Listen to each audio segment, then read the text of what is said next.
Hello friends, today we will learn how to create a database table in MySQL with multiple primary keys. So the first table that I have created is with a single field or column name, that is ID. Name of the table is man, and this key has been defined as primary key, as you can find it from here. Let us execute this query. So I execute this, and you can find in the action output that a table has been successfully created. Now let us check how the structure of this table is. So we write DESC space MAN and then semicolon, and again we execute this.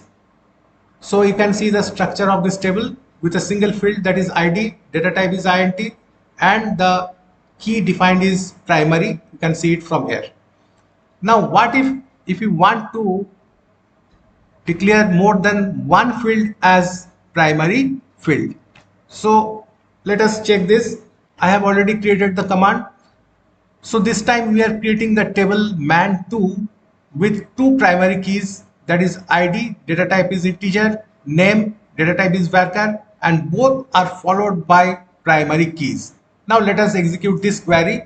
So when we execute this query, you can see in the action output there is an error, and the error code is 1068, defining that multiple primary key defined. So it cannot accept this. Then what is the way to create a table with more than one primary key? Let us find it out. So I have already created one file for the query, and here I have saved the command. So I copy this and I paste it over here. So you can see this time I have defined three fields or columns, that is ID, then name and age, data types integer, varchar and integer again.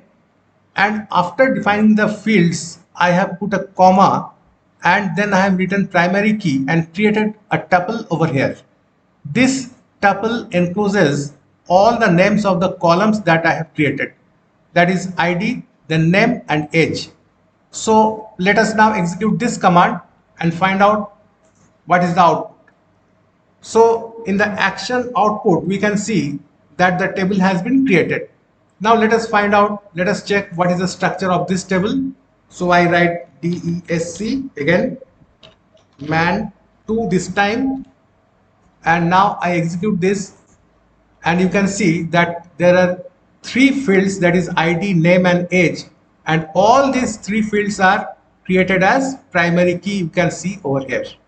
So like this, by defining a tuple over here, you can create a database table with multiple primary keys. Thank you for watching the video.